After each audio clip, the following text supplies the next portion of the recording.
Welcome back to Changfied YouTube channel, where we bring you the truth about the South Sudan situation. This is the truth that matter.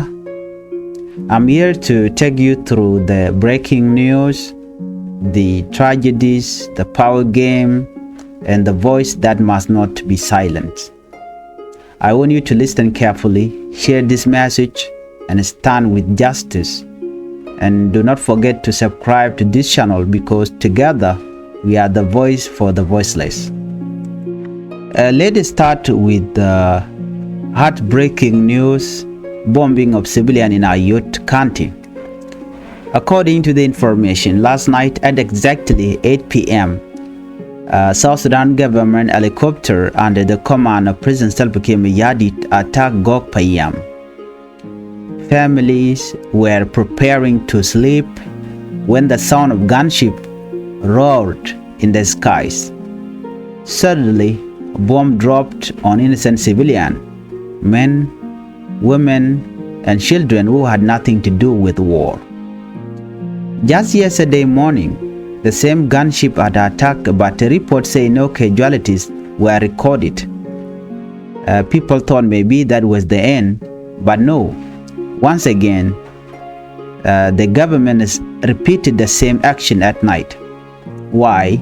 Because the government feared the growing movement of the new spiritual leader, Makwaitu, who has boldly demanded the release of Dr. Machar and other political detainees in Juba.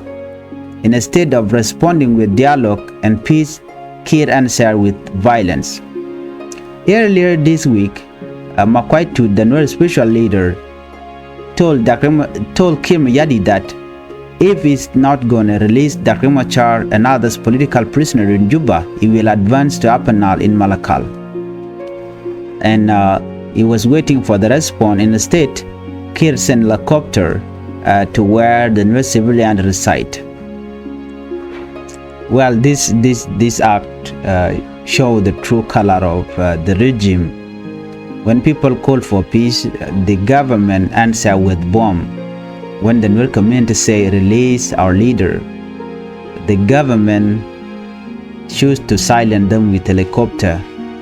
Brothers and sisters, this is not leadership, this is oppression. So if South Sudan want peace, Kiir must put down his weapon and sit at the table of dialogue. Violence will never silence truth. Now, let us turn to politics inside Juba. President Salva Kiir has made a big military promotion. Vice President Benjamin Bolmel has been elevated from the rank of Lieutenant General to a full general. With this title, he now stands in the same category as the most powerful men in the army.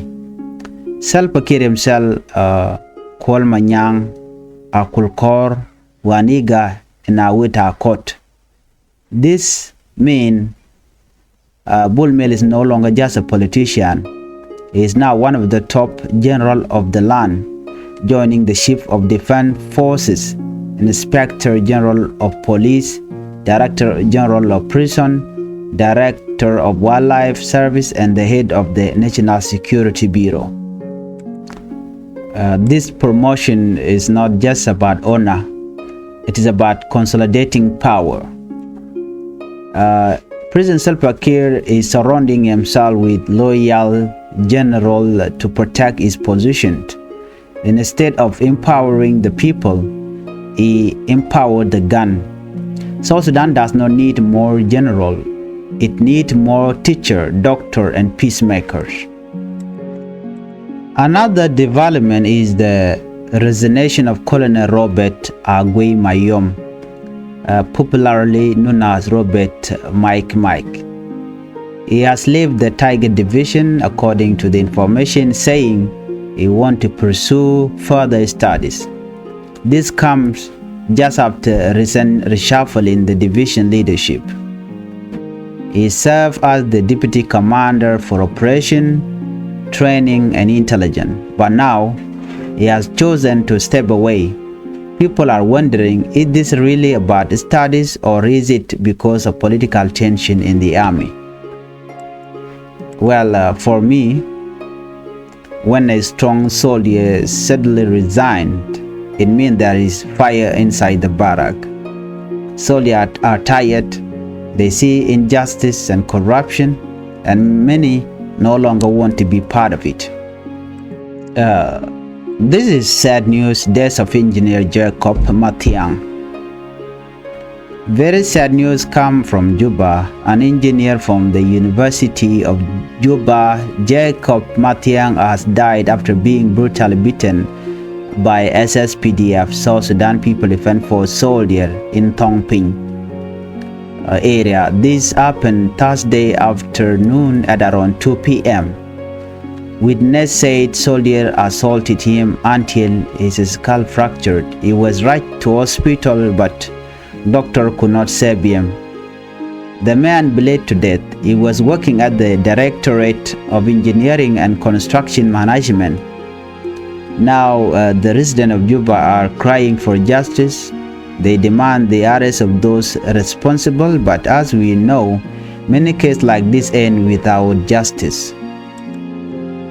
When a soldier who was supposed to protect citizens become the killer, then the state has failed. The blood of Jacob Matiang is on the end of this government. South Sudan need law, not lawlessness. Blocking of former Justice Minister from Macha legal team. Another shocking report is that Robin Madol Arol, the former Justice Minister, has been blocked from joining the defense team of Dr. Machar, according to the information. Instead, only attorney Kur Lualkur and Weriyankir Werinyang have so far been allowed. More lawyers may join later. This raises big question. Why block a former minister from defending someone in court? What are they afraid of? This is another proof that it is just a proof that the case against Dr. Machar is political. They are not looking for truth, they are looking for control. A real court welcomes a strong different lawyer, but fake court blocked them, and that is what happened. Civil society activists under the Reclaim campaign have condemned the government so-called investigation into the Nasser clash on March 2025. They call it a shame, a political motivated drama. The charges are against Machar and 7 others, accusing them of murder, treason, and crime against humanity, are seen as nothing but a weapon to destroy the peace process. Civil society is now calling on the international community to step in, to reject political game, and to demand a fair process. The truth is clear. The regime feared Dr. Machar's influence, so they use court and prison as tool. But no matter how long you lock up a leader, you cannot lock up the spirit of freedom. The people of South Sudan are awake. Will South Sudan ever see peace if President Salva Kiir Mayardit continue targeting Dr. Machar, threatening Dr. Machar to lock him up for good? To understand where we are today, we must first remember how we arrived here. Dr. Machar and President Salva Kiir have a long and complicated history. Their relationship has been marked by conflict, reconciliation, and repeated attempts at peace agreement. In 2018, the revitalized peace agreement was signed. It was a moment of hope for South Sudan. The agreement promised power sharing, security arrangement, and a roadmap to lasting peace. The well-applauded citizens celebrated, and the hope of ending decade of conflict seemed within reach. But hope alone cannot guarantee peace. Trust between leaders must exist, and unfortunately, trust has been fragile at best. The country has continued to experience division. local clashes and political tension, and now with the report that Kir may attempt to lock up Dr. Machar indefinitely, the question arises, can peace survive under these circumstances? Let us pause for a moment and reflect. When political leaders threaten one another with imprisonment, the consequences are not confined to political alone. Ordinary people bear the cost. Civilians, especially those in conflict-prone areas, face the threat of renewed fighting. Communities that have already suffered displacement, destroyed homes, and broken families may once again see violence. My comment here: locking up Dr. Machar will not bring, locking him up will not bring peace. It may happen, it may just simply deepen division and resentment. It is important to understand why dialogue is the only path forward. Dialogue is not weakness. Dialogue is a strength. It shows that leaders value the life and future of the citizen over personal power or revenge. South Sudan cannot afford another cycle of oppression and retaliation. Every day that dialogue is postponed, the risk of renewed conflict grows. Consider the potential consequences of arresting Dr. Machar. The Norway Army and other communities may feel cornered. Historical patterns show that operations often lead to resistance. Violence may erupt in response. Civilians once again will pay the highest price by common.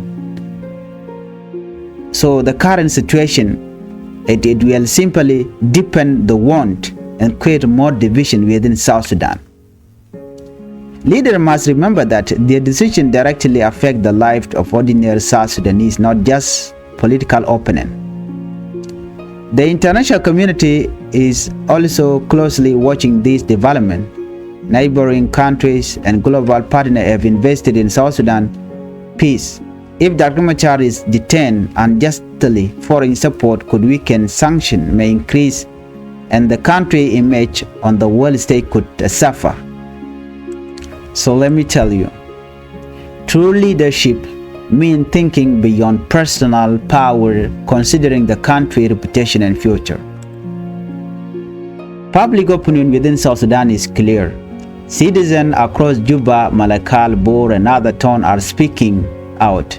They are tired of headlines about arrests, political fight, and clashes.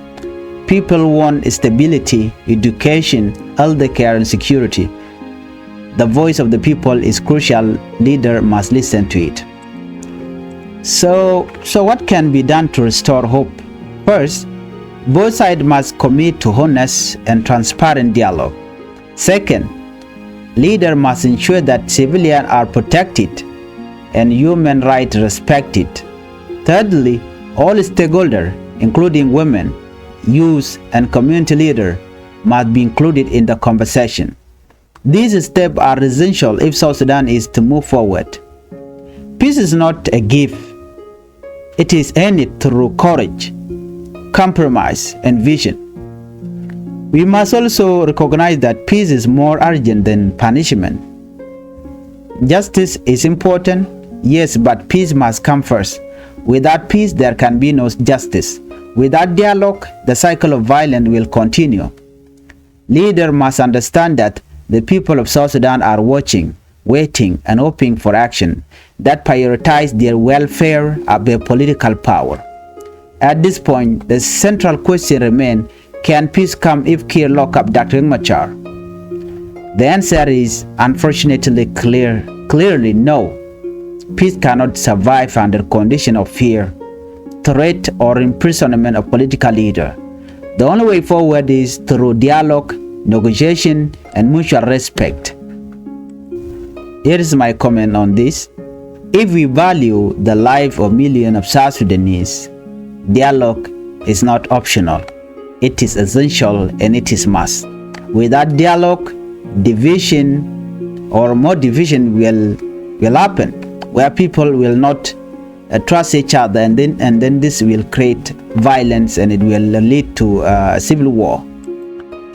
let us not forget the human cause of political tension. Family have been displaced, children have grown up without school, and community have been torn apart. Every day that political dispute escalate without resolution, ordinary citizens pay the price. Leader must put people before politics. Peace is a choice that must be made now, not later. The road ahead is difficult, but it is possible. South Sudan has the potential to rise above past division. To do so, leaders must demonstrate courage and humility. They must choose the welfare of the nation over personal ambition. Peace requires wisdom, not fear. It requires dialogue, not arrest. In conclusion, will peace come if Kiir lock up Dr. Machar? History and common sense suggest otherwise. True peace will only arrive when leaders engage in open dialogue, respect human rights, and place the people of South Sudan above personal power. South Sudan must keep hope alive and demand peace. Speaking out, all your leaders accountable. A peaceful nation is possible, but it requires leadership guided by wisdom, courage, and vision.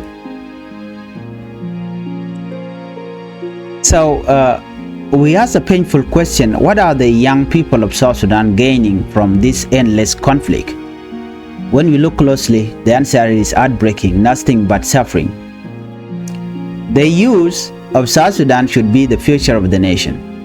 They should be in school, in universities, building business, farming the land, learning skill, and preparing to lead tomorrow. But instead, we do, what do we see? We see young people being used as a tool in political conflict. They did not create. We see youth from the Nuer, from the Dinka, from Equatorial, all communities suffering, displaced, and forced to fight war that benefit ordinary citizens. Let us speak directly. The Nuer youth, many of whom have been mobilized again and again into conflict, are not benefiting from this. They are losing their life, their education, their opportunities. Instead of growing into doctor, engineer, and leader, men are being turned into soldier and fighter for leaders who do not even value their sacrifice. But when we look at the Dinka youth are also being used, and they are also suffering. Many young men from Dinka are recruited into the army or into militias, told to fight for power struggle between elites. But when the fighting ends, who benefit? Not the youth. They return to villages with trauma, with nothing to show for the year of sacrifice except pain and division. The same thing goes to the Equatorian youth face a similar tragedy. Their land have been battleground, their farm destroyed, their families displaced. Instead of harvesting crop, building a school, and starting business, they are forced into a cycle of violence and fear. Let me make this clear: the youth are the backbone of any nation. If they are wasted, the nation is wasted. And today in South Sudan, the youth are being wasted in war they never asked for. My comment here is simple but powerful. Leaders must stop using young people as weapon of war. Stop mobilizing youth for your political survival. Stop turning young men into fighters when they should be students. Stop turning young women into victims of displacement and conflict. Soldier too, the army, must think deeply. Many of you are young yourself. The SSPDF and the others. You are asked to protect leaders, to support them in their struggle for power. But ask yourself, what are you gaining? When the leaders sit in their office, their families are served. Meanwhile, soldiers on the ground are dying, their families are starving, their children displaced. Soldiers must begin to hold leaders accountable, not blindly support them. If a leader calls for war, ask them, why should my life be wasted for your ambition?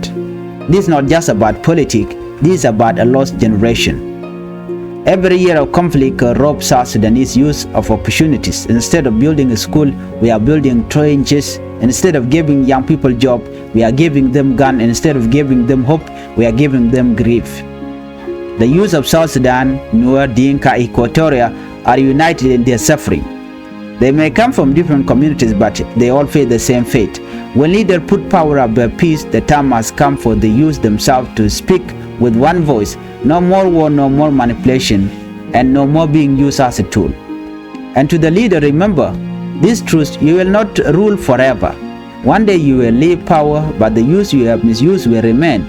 They are the one who will decide whether South Sudan prosper or collapse.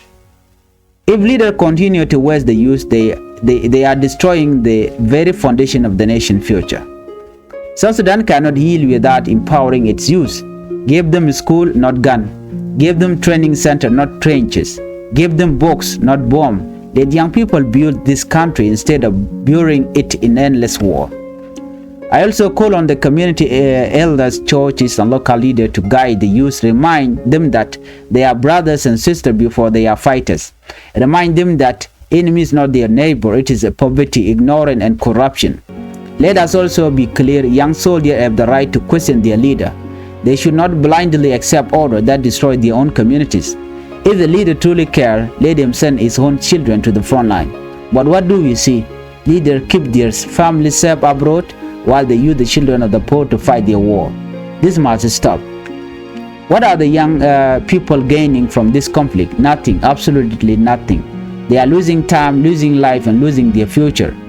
My final comment: South Sudan's leader must stop using the youth, and the youth must demand accountability from their leader. Soldiers must no longer protect power. They must protect the people. Only then can we have peace, and only then can the youth of Nuer, Dinka, and Equatoria build the South Sudan they deserve. And once again, the people of the Dinka must stop calling for 1991's incidents, and also the Nuer must stop calling for 2013 incidents. All this will create more chaos if continue. Thank you for listening to Changfied News. Please share your thought in the comment. If you are a young person, tell us what future do you want for yourself and your community. Together, let us raise our voices for peace, or for dignity, and for the future of South Sudan youth. Thank you for watching, and bye-bye.